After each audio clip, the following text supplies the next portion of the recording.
In this video, I'm going to show you that even though Photopea is free, it can be compared with Photoshop.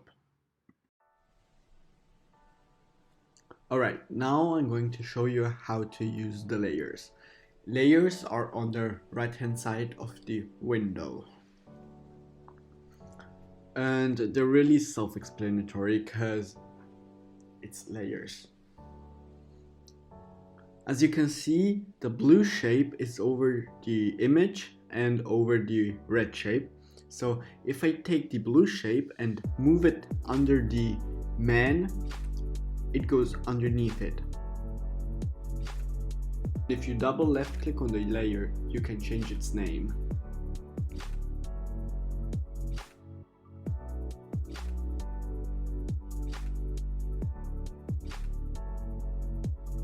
Then, if you click on the eye on the left side, you can enable or disable the layer.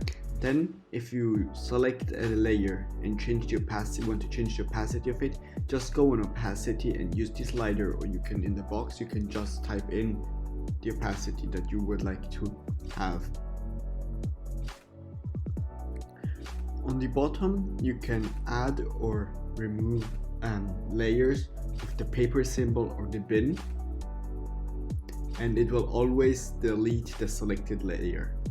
If you select multiple layers by clicking on them with Shift, you can create a folder and then rename this folder with a left click.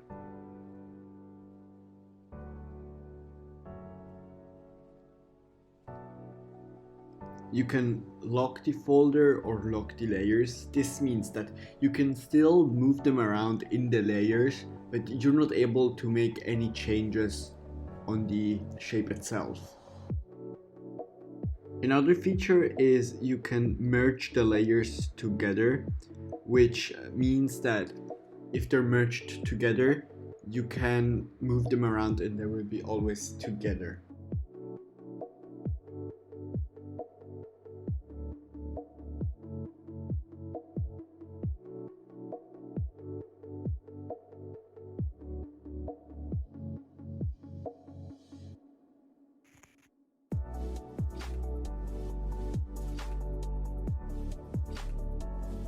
Then, if you click on the chain symbol, you will basically lock layers together. So if you move them around, you move them together, okay? But it's different from merging, okay? So if you merge them, they always together, it's just like one layer. If you connect them with the chain, you move them around, but they're not one layer, they're still different layers.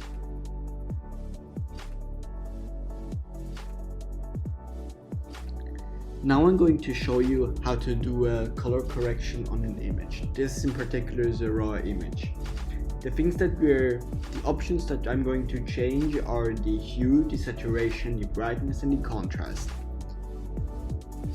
You can find the color correction options on the bottom on this have white and black circle. And then once you've clicked on it, on the pop-up menu, you can choose the option that you want to change. Especially in the color correction part, you have complete free room.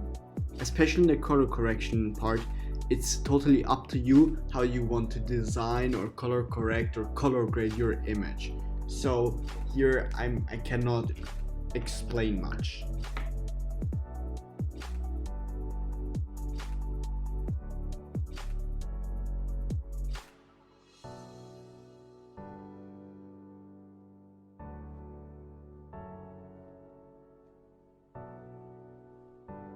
Once you're done, I suggest you to do a folder with the color corrections and the image so that everything is well organized.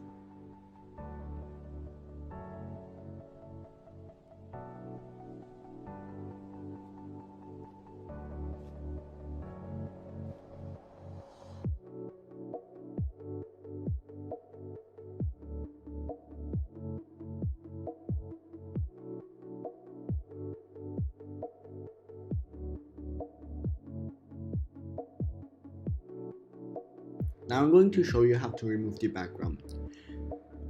If you have such a shape like mine at the moment, you can take the magnetic lasso in the toolbar on the top left, and then select a point and just drag the pointer around, and it will adapt the line of the lasso to the shape of the subject.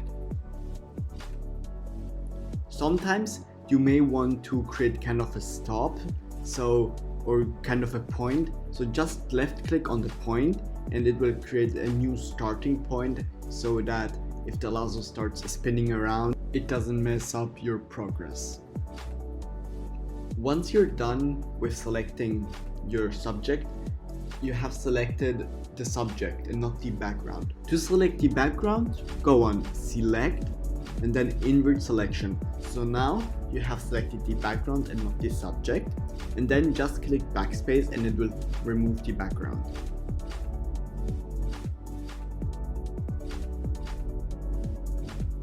To create a thumbnail, go on the top left and choose new. Then you can rename it or change the size. For a YouTube thumbnail, you should use 1280 and 720 pixels. And I suggest to use a transparent background if you want to change it afterwards.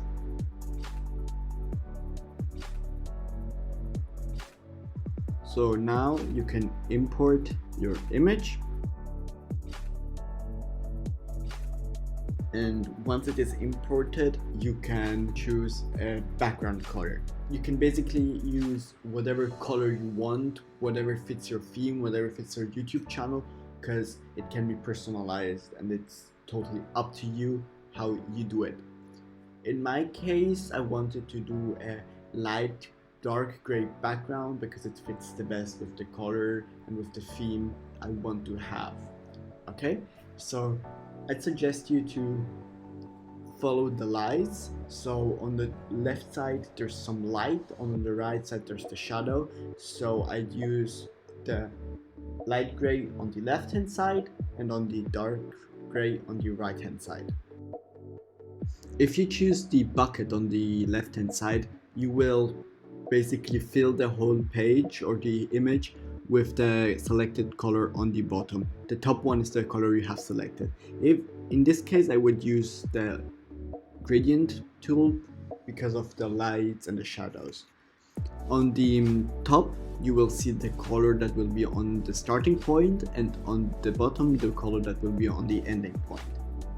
Just click on a point and drag while clicking, and then click to deselect, and it will create this fade. So as you can see, the light gray and the lights on the left hand side and the shadows on the right side. To change the size of the subject, just click on it with the select tool and then go to one of the corners. To keep the proportions and the ratio the same, press shift and then increase the size or decrease the size, so it will keep the proportions and it won't look bad or not natural. And also here you can place it wherever you want, however you want, because it's all up to you how you do it. Then what I would do is to add a shape and then put it diagonally.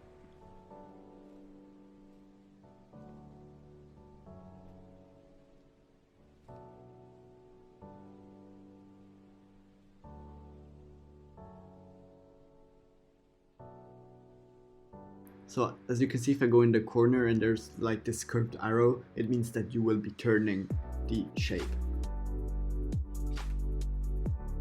Now I reposition it and adjust the size.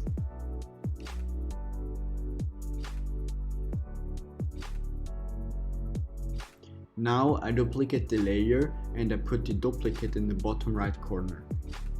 And to let it look nice, I keep the same orientation of the first one.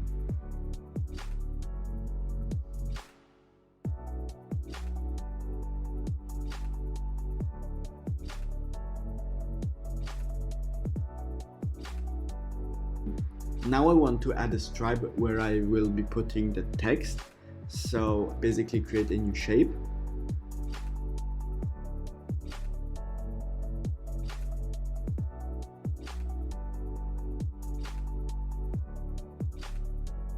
Now I'm changing its color, opacity and position so that it fits my requirements.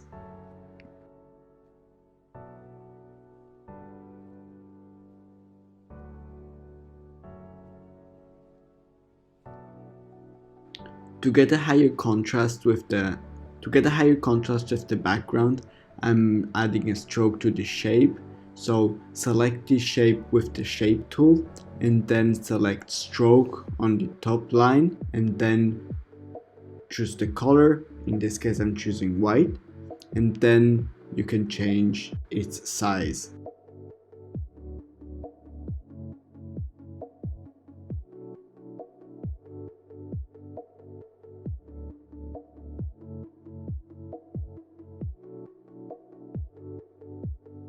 To get a better result, I'm changing the red shape's arrangement and also their opacity.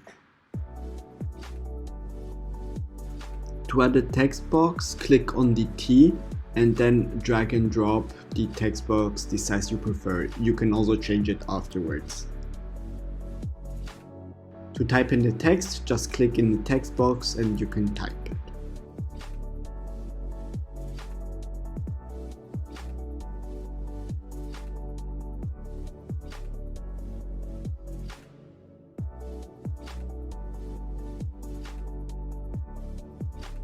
To change the font, select the text and then go on the top left and you can choose between various fonts. To change the size, just click on the size option. If you want to center it like I did, you can see that there is a red line popping up and it shows that it's in the center. Also here, it's totally up to you how you design the text.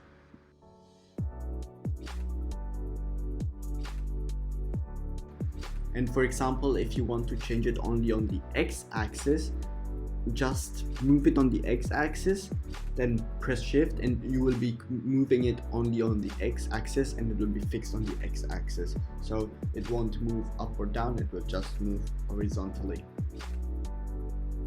To download it, go on File, Export As, and now you can choose the quality, the size, the file type. And there we go, it's downloaded. Another feature that you might use is to censor faces or to blur them out. So the first thing you do is to create a mask with the lasso around the face or the object that you want to blur. Then you go on Filters, Blur, and then you select one type of blur. Once you're done, click on OK and go on Select and Deselect, and then you have your blurred face. Now I'm going to show you how to create a glowing text. First of all, add a text layer with the font you like. First of all, create the text you want and increase its size so that it's big enough. And I suggest you to choose a very thick. I suggest you to use a bold font because you will get a better result. Then click on the tick.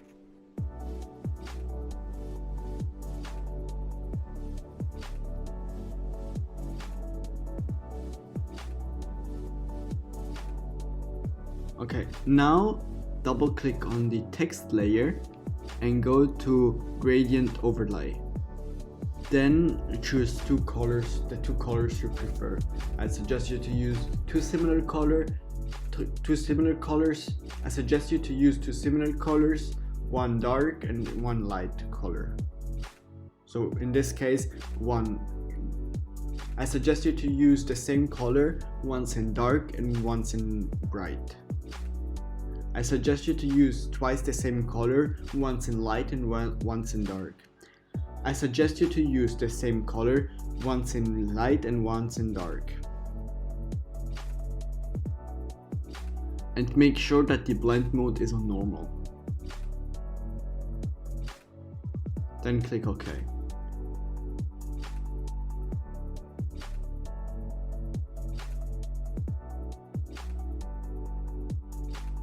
Now I have changed the background color so that I can see a better final result, so I know how it looks like on black.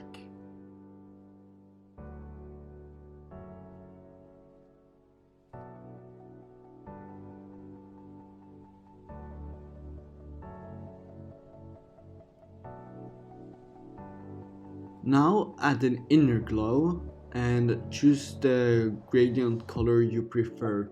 I suggest you to choose the same color as you have the text.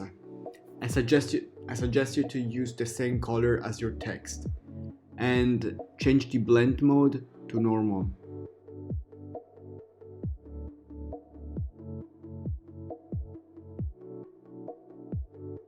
And then adjust the spread and the size of it.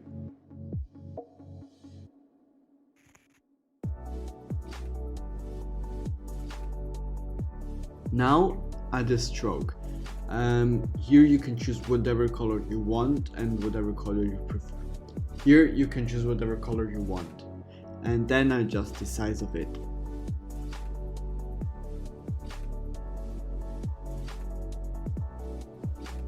Now add an outer glow and also here choose the colors you prefer. I think you get a better result if you choose the same color as this font. I think you get a better result if you choose the same color as the text and make sure that the blend mode is on normal. And now same thing here, adjust the spread and the size.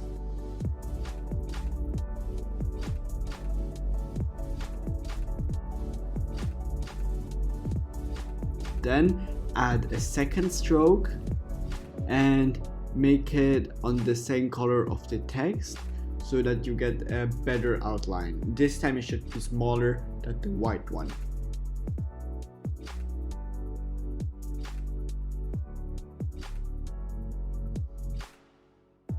Then click OK.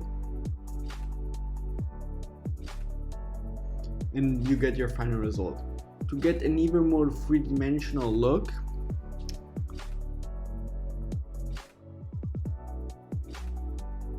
go on inner shadow and increase the size of it and you will see a dark black stroke, and this will give you a more three-dimensional look. And make sure that the blend mode also here is on normal. If you're thinking about using your text on different applications, always the same text, delete the background so you get a transparent background, and when you download it, as I did, you will only get the text and not the background. But make sure to select PNG. And here we go, this is your glowing text. And here we go. I hope I could convince you that Photopea is as good as Photoshop.